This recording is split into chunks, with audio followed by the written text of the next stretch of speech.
So, my name is Sarah Thomas, and I'm going to be chairing this panel discussion tonight with the brilliant artist collective Blast Theory. Blast Theory were established in 1991. They're based here in the UK, and they're recognised internationally as one of the most adventurous artists groups using interactive media, creating groundbreaking new forms of performance and interactive art. Confronting a media-saturated world in which popular culture rules, the group's work has been presented in venues and festivals around the world, including the Sydney Biennale, National Taiwan Museum of Fine Arts, and ICC in Tokyo. Awards include the prestigious Golden Nika at Prix Ars Electronica in Austria and the Maverick Award at the Games Developers Choice Awards in the United States. Their work draws on popular culture, performance, technology, and games, and as we'll see tonight, I think often blurs the boundaries between the real and the fictional. So in recent years, they've turned their attentions to matters that now seem, as I said before, uncannily prescient. So it's almost a case of life imitating art, and we might reflect a little bit on that in our discussions.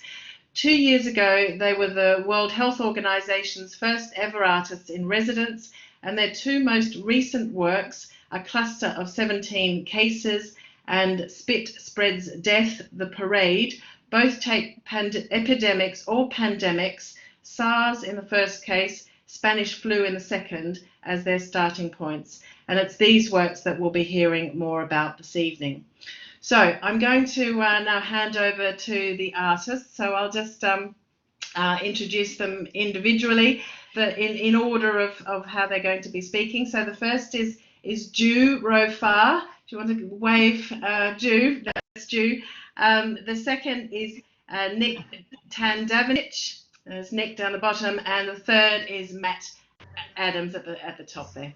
Okay, so over to you. I shall put on your slides, and Ju is going to kick us off. So. Thank you, Sarah.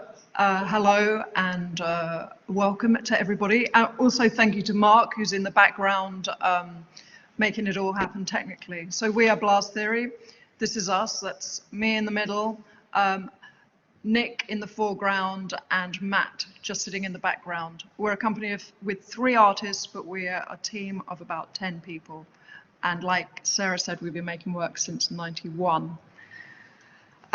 What we want to talk to you about tonight is the 2 works that preceded the COVID-19 pandemic, A Cluster of 17 Cases and Spit Spreads Death, The Parade. We were the first artists in residence at the World Health Organization in 2018 in collaboration with Wellcome Trust here in England. It was, of course, an incredible honor and quite overwhelming, and I won't really go into that, but really just explain a little bit about what we did when we were there. We were hosted by Lara Gologli, who is the editor of the World Health Organization Bulletin, and she gave us unprecedented access to the organization. One of the things that we did, we visited 3 times, and every time we visited, we spent every morning between 9 and 9:30 precisely in the shock room, which is here on screen now. It is the Strategic Health Operations Center. And what that means is that every day there are hundreds of signals of information coming in from around the world to the experts in Geneva, where they decide what to prioritize, what needs to be raised up to the highest level for everyone to take action. So it's a meeting that is half an hour. By the end of the half an hour, all of the actions are decided and you leave knowing exactly what you're prioritizing for the next 24 hours. It would be in this room where on the 31st of January this year, they decided to call a global health emergency because of COVID. So the decisions would have been made in here. So we spent half an hour every day in here.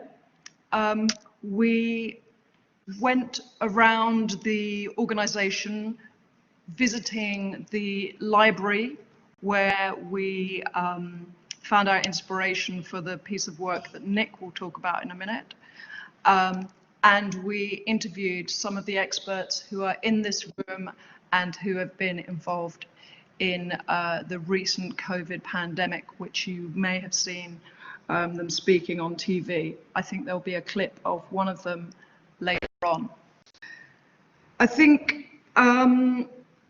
obviously when the COVID began, we were in a slightly unusual position as artists because in some ways we felt like we had dealt with this as a subject. So it was very odd. And we didn't respond to this outbreak. We have been spending our time mentoring other artists and young makers through this period of time and thinking about what comes next for us. So we've been looking at things like artificial intelligence and trust and thinking about what is after we find our new sort of footing or setting as people, really. So of course for us it was very different, but maybe we'll talk about that a bit later on. So these are some of the people from the World Health Organization that you're seeing here. We interviewed, I think, maybe 5 or 6 people in some depth, and Mike Ryan became a part of our first artwork, a cluster of 17 cases. This is inside the main meeting room, and it's sort of for us a great example of like the sort of panoptic sort of power that the architecture sort of expresses. This is just a diagram or a map of the World Health Organization, just sort of exploded or the side ripped off a little bit so you can see inside what it looks like a bit. And this is from a lovely magazine talking about life in the building, I think from the 1960s, which we found in the library and thought was especially delightful. I'd like to hand over to Nick Tandovanich now, and Nick is going to talk about a cluster of 17 cases, which was inspired by our visit to the World Health Organization. Thank you. Okay, hello. So I think following on from what Jules has talked about from our residency at WHO, I think that the 2 things that were most striking about our time there was the first was really understanding how much sort of risk and uncertainty factor into the work of the WHO. It's a massive organization. It has 194 members and it's ostensibly a technical organization. So it's publishing documents which provide standards of how health workers should work across the globe in response to different diseases. But being an organization which is also run by its members, it's highly political and highly socially dependent as an organization. I think Christopher Dye, who I think is one of the people whose slide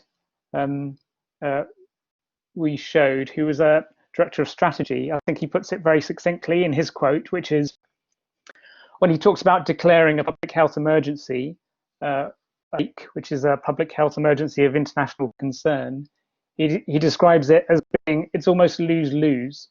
So it's all about timing. Like if you declare a public health emergency too quickly, then an outbreak of contagious disease is suppressed and it dies away quickly, and everyone turns to you and says, well, why did you do that? There was no need to do that. If you declare it too late, then obviously, as we have learnt, there's the issues of an outbreak going out of control come to the fore. And there's actually, WHO is in a situation where it's responsible for giving guidance in a domain where actually there is potentially no right answer. There's no way to actually determine the outcome of these highly complex situations. And I think that sense of having to deal with that level of uncertainty was the kind of first most striking thing. I think the second most striking thing I would point to was to do with the vertiginous scope of the work of WHO. And Ju again talks about it in the shock room in the Strategic Health Center. They're processing something like 500,000 health signals per month in relation to contagious disease. And from those 500,000 signals, they're filtering those down to 2 or 3 agenda items that they deal with each morning at their morning meeting. And we were in the room when they were discussing, for example, a series of unusual deaths at a family funeral in a remote village. And it was a number of deaths in the handful. It was single figures. And they're trying to discuss what needs to be done to kind of understand what the issue is with these deaths. And so they have this envelope of awareness, which is simultaneously global and yet so defined and pinpointed to very kind of local situations and local problems. So the challenge for us was, how could we distill this how do we distill this activity? You know, we were artists in residence. We were tasked with finding an artistic response to our time there. And the challenge for us was, how do we distill the breadth of this activity into a single work? And how can we create a work which talks about contagious disease at a very personal level, but also reveals the kind of scope of the technical work of WHO? I think the second challenge for us was also finding a way to talk about risk and uncertainty. Is there a way that we could encapsulate this kind of the problematic of the work of the WHO in a piece of work? So the key for us was coming across the story of the Metropole Hotel in WHO's report on SARS from 2003. So SARS is a serious acute respiratory syndrome. So it began as an outbreak in southern China at the beginning of 2003, and we've seen emails that were sent by members of health workers in southern China to WHO from early in that month. But the story of the Metropole Hotel is really the story of contagious disease for the first time becoming something that enters into the public awareness of I guess, that are kind of into a global awareness. And the thing that intrigued us was the story of the doctor who visited the hotel, the Metropole Hotel in Hong Kong. So on the February 21st in 2003, a doctor who had been treating patients with a respiratory illness that was at that point completely unknown, visited Hong Kong to attend a family wedding. And he spent one night in the Metropole Hotel. And in the course of that, he infected 16 other guests, all on the 9th floor where he was staying. So these guests then proceeded to take the virus across the globe to Canada, to the Philippines, to Singapore, and to Australia, infecting a total of at least 546 further people. And one of these was an air stewardess called Miss EM, who had travelled from Singapore to Hong Kong on a shopping trip. And she subsequently became one of the patient zeros for the outbreak in Singapore, infecting dozens of people in Singapore, including members of her own family. So what was important about this story for us? So I think there was two things that we really took from this. One was it revealed the level of detail of the work of epidemiologists at WHO. So in the first instance, to track the source of the outbreak, that there was a number of people who had travelled across the globe and become patient zeros in their own countries, and WHO had been able to trace back to the Metropole Hotel and to a particular set of rooms and a floor of the hotel.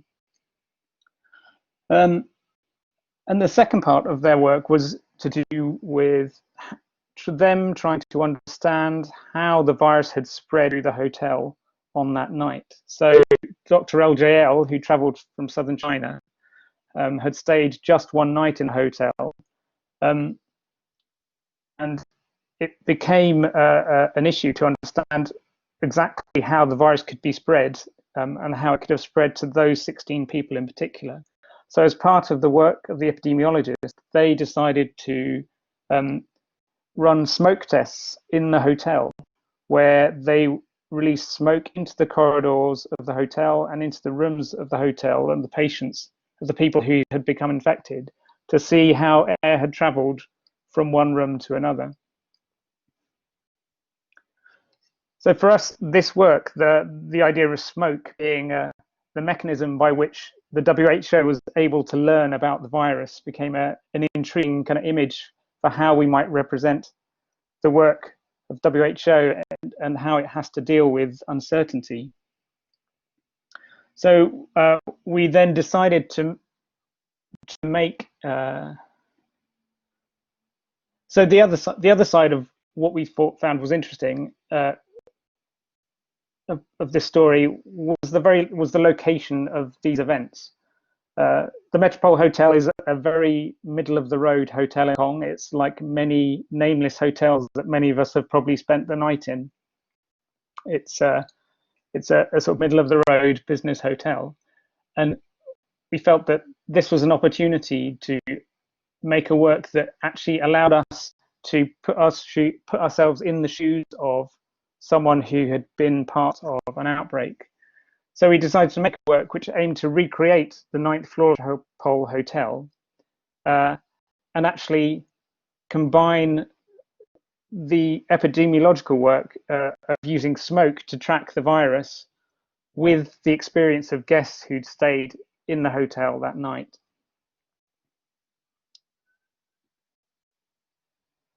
So to do that, we went through a process of research where we found plans of the room and of the hotel itself and turned those into a three-dimensional model.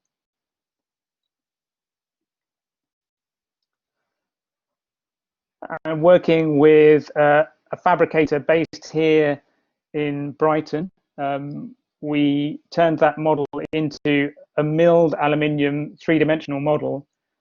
And within that process, we tried to find ways that we could use smoke within the model to understand ourselves how smoke traveled through the model. So these two photos show some of the test prototypes we produced to release smoke into a scale model. So this is actually a smoke machine on the right-hand side. In fact, I think it's the world's smallest smoke machine. And this, although it's very difficult to see, is us trying experiments with illuminating the smoke. So we worked on how we could find ways to show the smoke traveling through the model by illuminating it from below and from the side. The model itself was, as I say, made from milled and polished aluminium, and it was a 1:50 scale model, is a 1:50 scale model. And you can see it being constructed here from these are the bathrooms, the sinks, and the baths taken from the floor plans of the hotel. And this now is a shot of the completed model with illumination built into it. So for the final exhibit, which was shown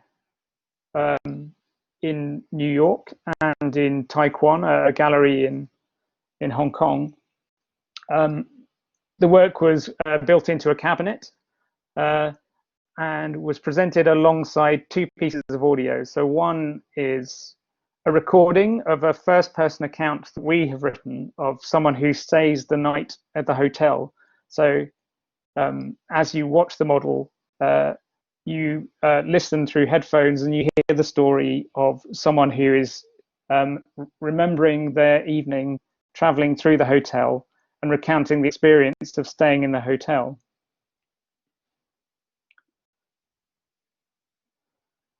And so here you can see in the cabinet is the headset for listening to the model, the audio for the model.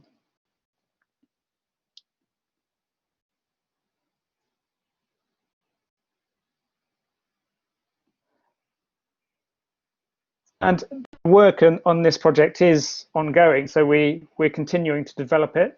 So this is one of our most recent tests, a photo from one of our most recent tests of releasing smoke through the model. And so we're now looking at new ways that we'll be presenting the work using video and potentially working online to show the model as a interactive work which combines smoke and the audio from the presentation in Hong Kong and New York. So one last thing I'd like to return to is the theme of risk and uncertainty. So as I say, there was two pieces of audio that the work was shown with. One was the first person account of someone who'd stayed the night at the hotel, and the other we decided to present alongside the work was a 3-minute edit of an interview that we undertook with Dr. Mike Ryan, who was at the time of SARS the operational coordinator for WHO, and he is one of the key voices in COVID-19's in WHO's response to COVID-19 at the moment. So you've probably heard him or seen him speak in relation to 19. But when we met him, this was all obviously pre-COVID, he was gracious enough to give us some of his time to talk about how he works, or how he thought about risk and uncertainty in relation to their response to SARS.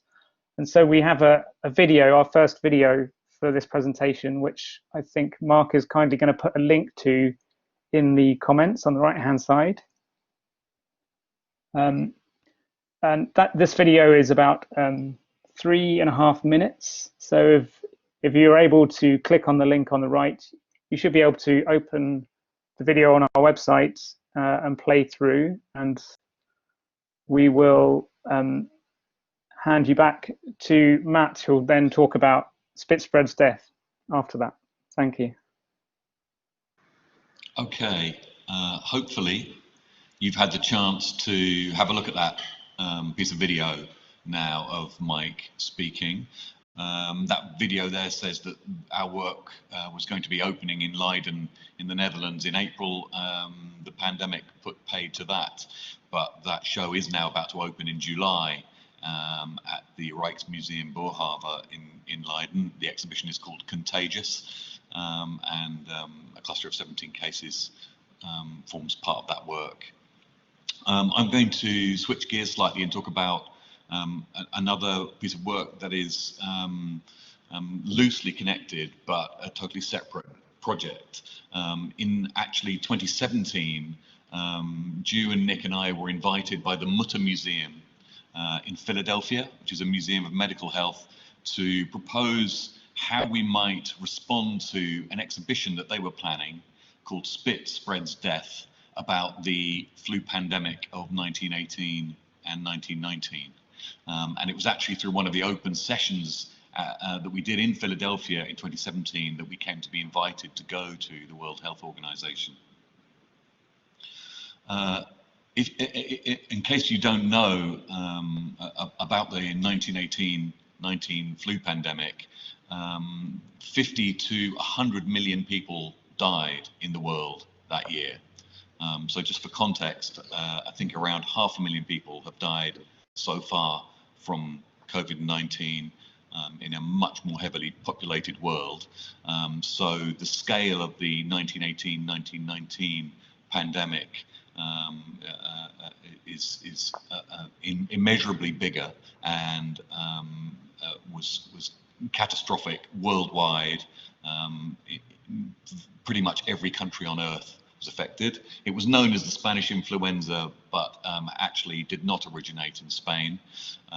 It's only known as that because of the fact that Spain did not have censorship during World War I, and the Spanish press reported the presence of the flu, where other countries kept completely quiet about it. President Woodrow Wilson, for example, never mentioned the flu outbreak in the US. During this entire period, the president of the country did not mention the disease. It was considered to be bad for morale. The outbreak was so catastrophic that some forms of societal breakdown took place. And this is particularly true in Philadelphia for reasons I'll go into in a moment. This photo is of volunteers burying people, and they, like us, hastily improvised face masks in the expectation that face masks may have some bearing on the spread of the illness. As the pandemic progressed, people had to be buried without coffins and in mass graves because the number of dead was coming at such a rate that people were unable to keep up. As a comparison, Philadelphia was a city of not much more than 1 million people in 1918, and at its peak, around 800 people were dying a day in that city alone. If you're based in the UK, you will know that that's equivalent to about the worst day that we had as a country so far in COVID-19, a country of 60 million. So the death rate in Philadelphia was approximately 60 times greater than the one that we have experienced thus far in COVID-19. And you can see on this graph that Philadelphia was especially badly hit. Out of all the major cities in the US, it was hit the worst. Pittsburgh ultimately had greater deaths in the long term, but Philadelphia had this enormous spike, and this has often been a source of discussion among epidemiologists and medical historians as to why that should be the case. During 1918, the United States was joining World War I, and a major patriotic drive was on to raise money for the war. And this was done through a series of Liberty loans, which were bonds bought by citizens as a way of raising money for the war. And these are some of the badges that were printed, and you could wear that if you had bought a bond or bought a Liberty loan. And there was tremendous social pressure to have done so. People were insulted in the street if they weren't wearing a Liberty loan pin, for example. And to help raise awareness of the Liberty loans and to draw attention to it, the city of Philadelphia planned on the 28th of September 1918 to hold a parade through Broad Street down the center of the city to bring people out onto the streets, raise awareness, and sell Liberty loan bonds. The flu had already arrived in the city. Warnings were given that it was not a good idea to hold a mass gathering, but the parade, as you see in this photo here, went ahead anyway, and 200,000 people came out. And if I just go back to this this slide earlier, it's around this point, -1 to -2 weeks prior to the week of greatest infection, that parade happened, and there's no doubt that led to a spike in cases. Within a few days, every hospital bed in Philadelphia was fully taken. I've mentioned here the patriotic fervor around it. Some of the public health messaging you see here on the right: halt the epidemic, stop spitting, everybody. And in fact, in Philadelphia, the slogan "Spit spreads death" was chosen by the health authorities and was widely posted throughout the city, and that's where the name of the exhibition comes from. Our decision was to make a parade as an artwork on the anniversary of the Liberty Loan Parade, along the same route, as a form of commemoration for those who died and a form of celebration for the work of public health specialists. One of the side effects of what happened in 1918 was that people were buried in such haste that proper funerals weren't held, and many people were forgotten to some degree.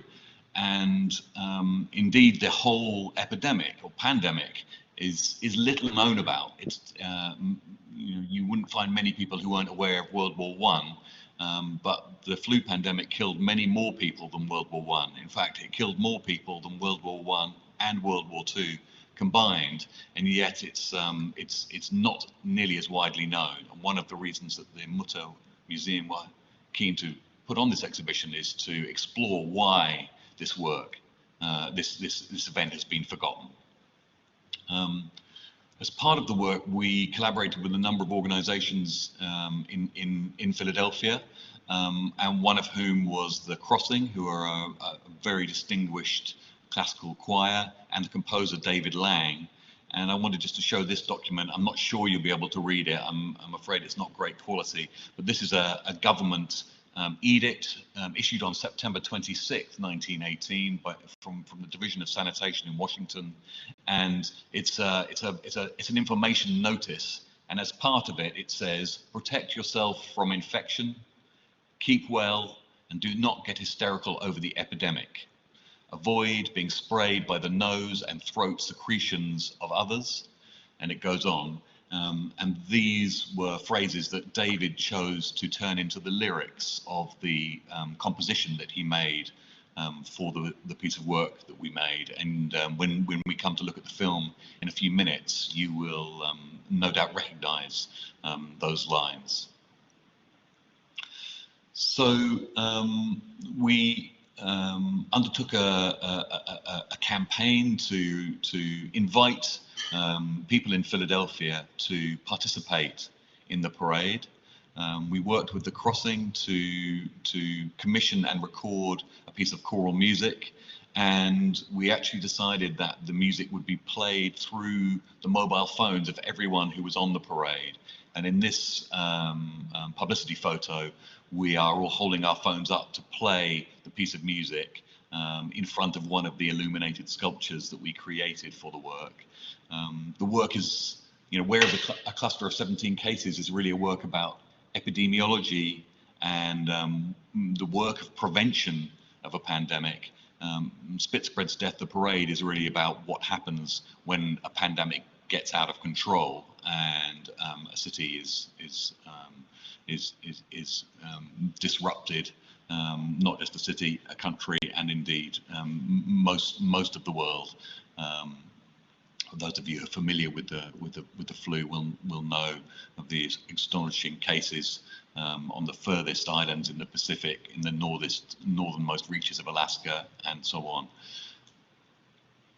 This is a publicity image, and so the work is about participation. The work is about inviting people to come into the work with us and to be the work themselves.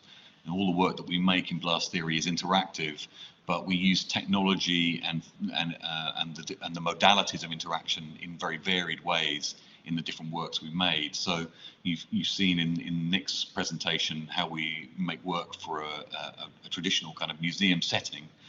In this case, we're really creating a work that is about an event and then the film of that event. We had to choose the route, and this astonishing photo is in Hog Island, which is in the docks in the southernmost part of Philadelphia in 1918, during the war effort at its peak, where it's floodlit at 10:30 p.m. at night because they're building ships at such a rate. And in this map, again, I apologize, I'm sure that the image quality is not great, but essentially at the bottom of the image here, in the center, you see the docks, and then you see a red line running north all the way up to a square near the top of the picture, and that is Broad Street, the route of the Liberty Loan Parade in 1918, and also the route of our parade. This is the docks today, so the Navy Yard is still very much in existence, and the presence of the Navy in the city is still a sort of central part of the identity of Philadelphia. And now we move to the parade itself. When I finish speaking, we're going to watch the film that we made together. That film is made for the exhibition at the Mutter in Philadelphia, and I'm hoping that I'll give you enough context that you'll be able to appreciate some of the resonances that are specific to the city itself. And here everyone is gathering for the parade at dusk and getting ready to head north towards City Hall, which is the destination. We wanted to create a very particular form of participation for this project, where each person who walked would represent someone who died on the worst day of the pandemic in Philadelphia. That was October the 12th, 1918. Around 800 people died on that day. And we worked with an epidemiologist called Nick Bonneau to do original research to access the death certificates of every single person who died in Philadelphia through that whole period, and then to bring out the subset of those 8. And this is people arriving at the parade to collect their death certificate. And here is a death certificate for Sadie Alberto, and there's a tremendous pathos as you skip through these sheaves of death certificates with all of these hundreds of people who are dying every few minutes on this worst day. I mentioned already about the music playing on the mobile phone, and we also created a mobile app.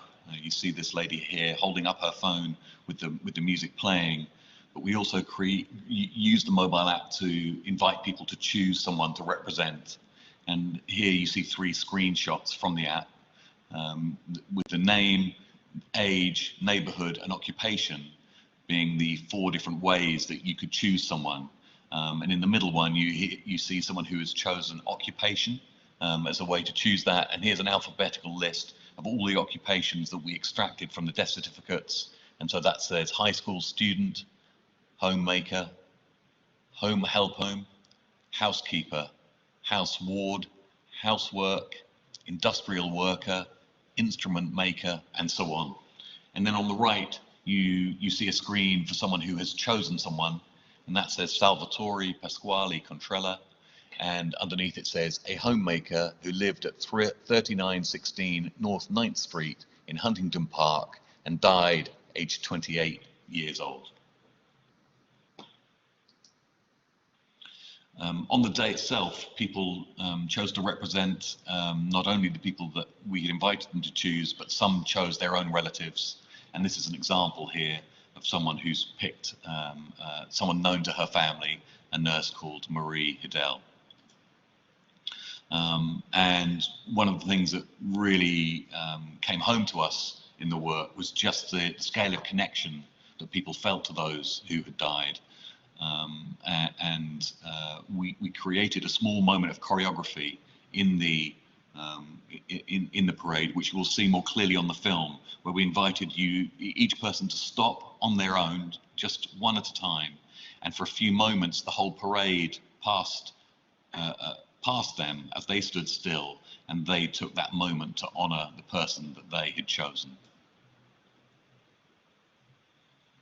And this lady here is a nurse, is wearing her scrubs, and so we did a very significant outreach work to all of the public health institutions in Philadelphia to invite health workers to come and to parade with us. We wanted the work not only to commemorate those who died, but to celebrate the unsung work of public health workers. Tens of thousands of people work day in, day out to keep us all safe. And over the last 3 or 4 months, we have all become very aware of that. But in September last year, that was perhaps something not so familiar to many of us. Okay, so I'm now going to invite you to click on this link, or to click on the link in the chat that Mark has kindly put up there. This film is just over 10 minutes long, so I'm going to go quiet for 10 minutes and allow you to open that in another tab and to watch that film. And that concludes our presentation. And so I really hope that you'll have some comments and feedback for us after we've watched the film. That will be in about 10 or 11 minutes time. Okay, bye for now. Right, hello everyone. Hopefully you've all managed to watch that incredibly moving, incredibly timely piece of work that Blast Theory have made. It really sort of blew me away, I must say. So thank you very much for a wonderful discussion. Thank you. Thanks, Sarah. Thank you, Sarah. Okay, pleasure. Thanks, everyone. Bye. Thanks, everyone.